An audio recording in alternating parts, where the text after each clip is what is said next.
पता नहीं कहाँ देश जा रहा है अपना। अब देखिए मोदी जी का, देखिए रोज चिल्ला रहे हैं हिंदू मुस्लिम 80-20 80-20। महंगाई देखिए कितनी है। राशन पानी देख लीजिए, नौकरी वोकरी कुछ है ही नहीं यहाँ पर है। रोजगार तो इतना है कि यहाँ एक दारू के साथ एक दारू फ्री मिली है अभी। मतलब बस दारू तक की तो रोजगार कुछ बचा ही नहीं। और मोदी जी के अब तो ईडी हो गई या सीबीआई हो गई या इनकम टैक्स हो गया, तो रिश्तेदार हो गए इनके। अब मोदी जी सुबह फोन कर देते हैं कि फलाने जगह जाना है छापा मारने, चले जाते हैं तुरंत। वो अंटालिया जो खड़ा किया ना वो वक्फ की जमीन है। अच्छा मामला गड़बड़ाएगा तो अंटालिया गिर जाएगा और अंबानी जी घुस जाएंगे इनके पीछे। तो बचाना है ना, अंबानी के घर को बचाना है तो वो बिल के भाई कुछ ना कुछ तो छेड़छाड़ करनी पड़ेगी।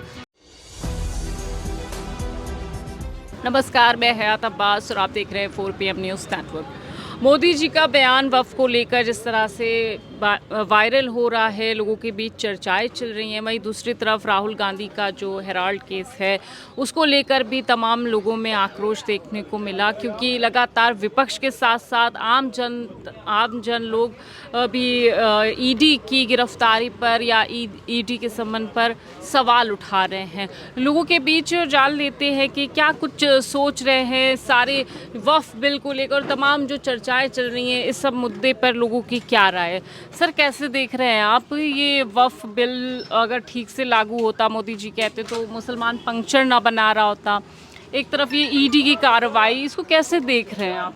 क्या मुद्दों से भटकाया जा रहा है? जी हाँ, क्यों नहीं।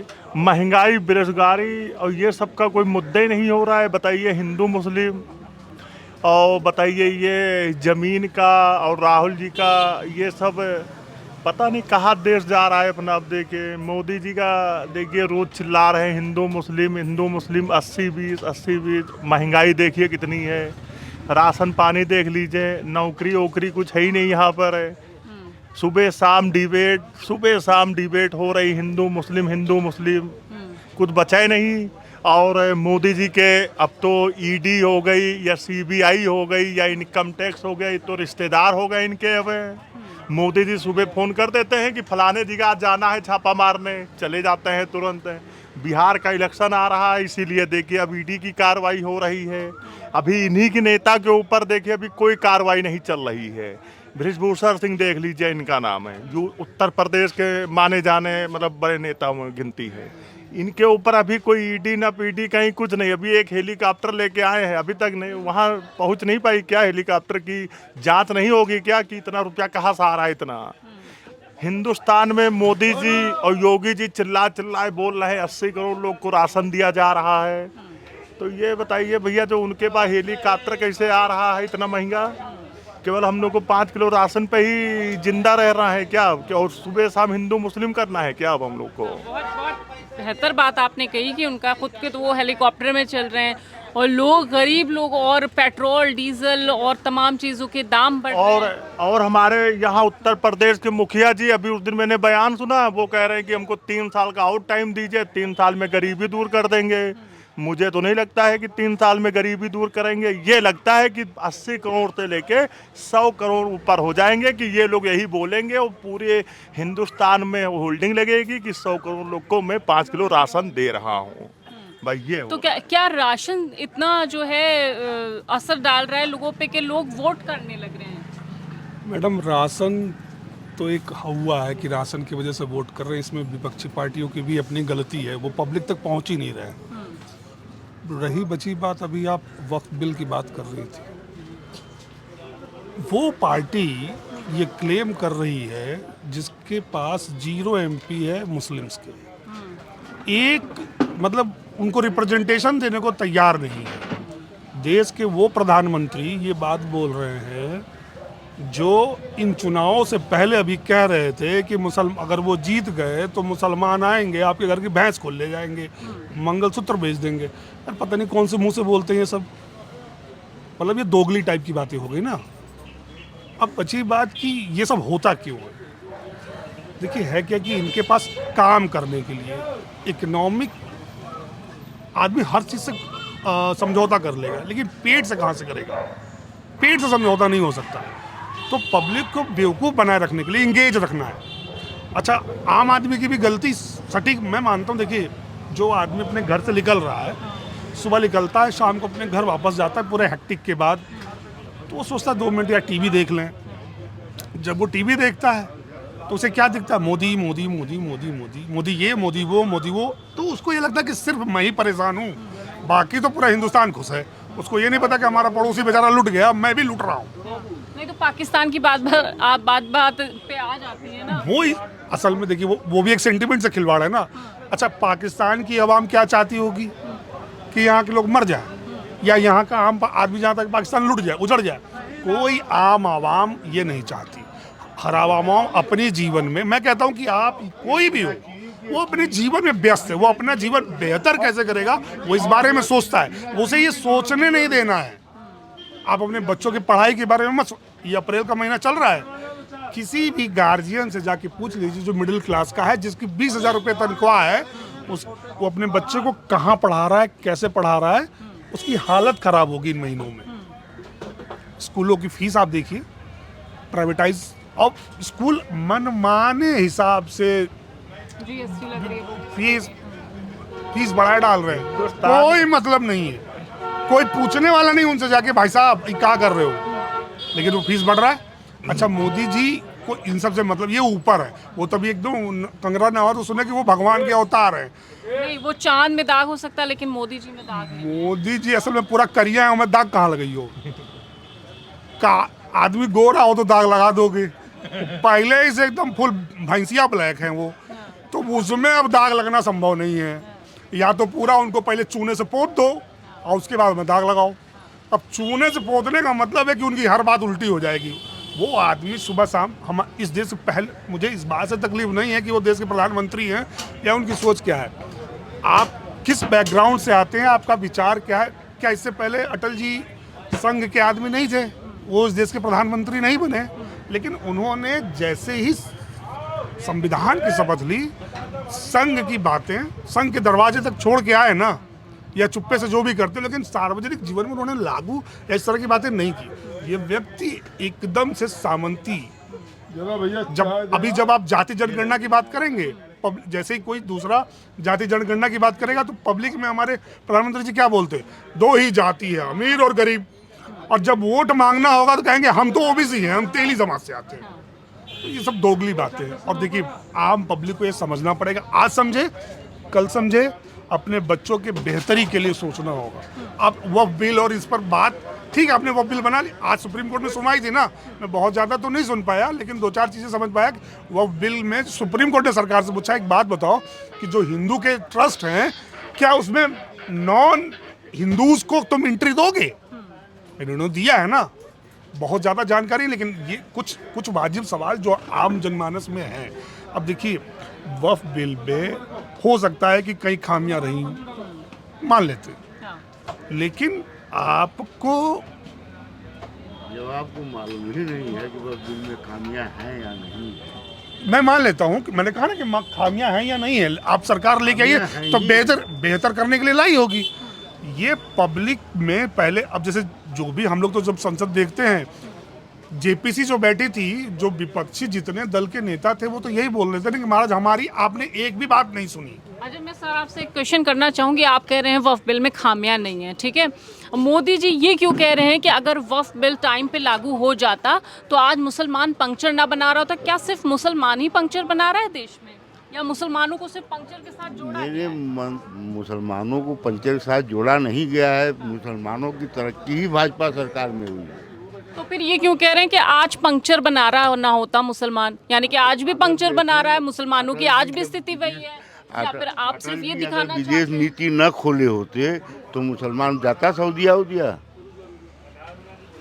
मतलब देश में रोजगार नहीं है, सऊदिया जाना पड़ेगा मुसलमानों को। क्या हिंदुओं के लिए रोजगार है? मैडम, रोजगार तो इतना है कि यहाँ एक दारू के साथ एक दारू फ्री मिली है अभी। मतलब बस दारू तक के रोजगार तो रोजगार है ही कहाँ यहाँ?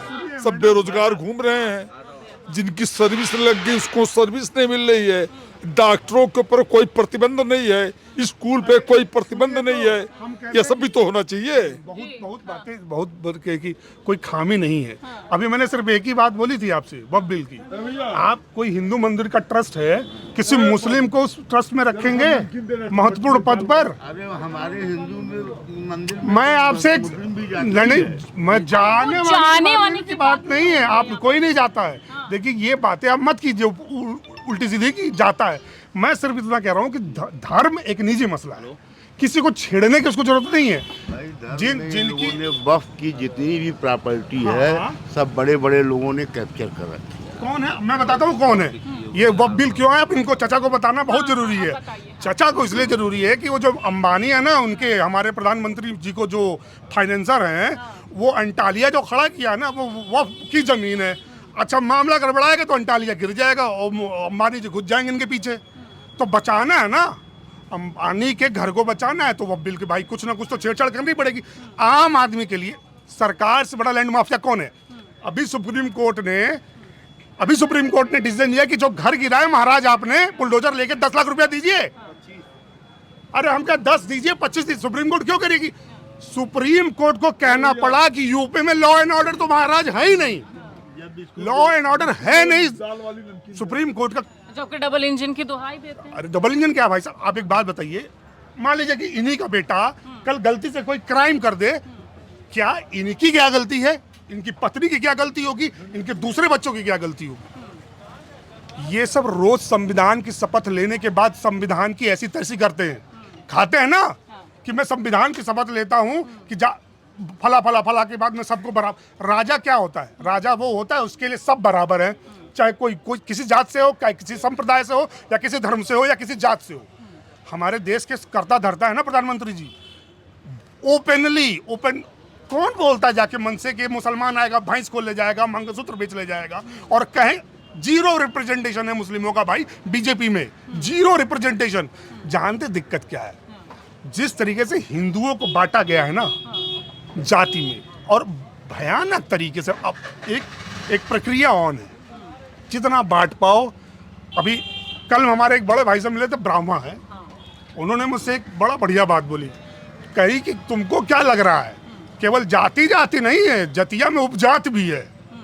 तिवारी त्रिपाठी हैं, हम सर्वश्रेष्ठ हैं, शुक्ला जी हमसे नीचे हैं। मतलब ये तो बीजेपी के हिंदुओं को भी बांटने का काम कर रही है। अरे आप ये एक शुरुआत भर है, और आप जब तक इस देश का आप आम नागरिक तरह सोचिए पहले कि मेरे बच्चों के साथ क्या हो रहा है। मेरा बच्चा किसी भी आज से 10 साल पहले और आज से 10 साल बाद किसी भी सरकारी इंस्टीट्यूट का, कॉलेज का, यूनिवर्सिटी का, डिग्री का आप फीस पता कर लीजिएगा, उसमें डबल की हाइक हो चुकी है, 100% की हाइक है।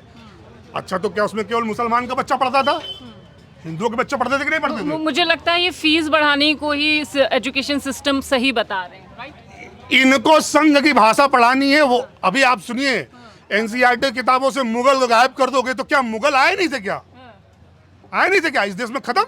एनसीईआरटी से हट गया तो मुगल नहीं है। मुगल लुटेरे थे, जो लुटेरे थे, तो क्या उनको एनसीईआरटी में वो पहले से जो था वो सुनिए मैडम, जितने राजा हुए या बादशाह हुए, हम कह रहे हैं कि कोई भी राजा ये देश भारत का जो नक्शा अभी हम देखते हैं, और ये जो लोग अखंड भारत की बात, हम तो कभी कभी सोचते संघ कैसे बर्दाश्त करेगा। अभी तो यहाँ 30 करोड़ मुसलमान बर्दाश्त नहीं कर रहा, अखंड भारत यानी अफगानिस्तान तक जाएंगे, वहाँ तो बहुत मुसलमान है भाई। हम ये कह रहे हैं प्रभु, जहाँ राजा रजवाड़ों का राज था, यहाँ पता चला कि लखनऊ में एक तो राजा है और उन्नाव में दूसरा राजा है।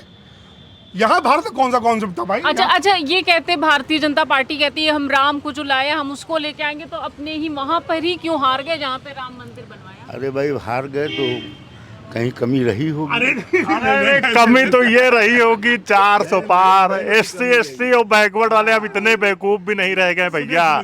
खुलेआम अभी आजमगढ़ में एक दलित परिवार के साथ पेट्रोल डाल के खेत में जला दिया गया जिंदा, और वो कम से कम 100-200 मीटर बेचारा वो खेत में भागता रहा, और जिसने आग लगाई वो ठाकुरे हैं कोई, और बताइए उसका मतलब उसका दिल और दिमाग इतना अंधभक्ति में छा गया कि आदमी इंसानियत कुछ रही नहीं गई अब।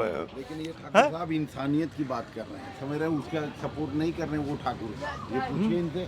सपोर्ट नहीं कर रहे हैं ठाकुर को, तो इंसानियत अभी बाकी है, यही मैसेज है।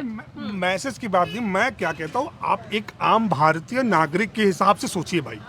आप ठाकुर हैं, पंडित हैं, बावन हैं, वो आप पंडित हैं, पूरा बावन हैं, गाँव आप जल गया, चाहे इनको यही जो नहीं भी पता हो, इससे चला कोई अभी। फर्क नहीं पड़ता है। पहले तो क्या है, आप भारतीय हैं, आप मुसलमान हैं तो भारतीय हैं।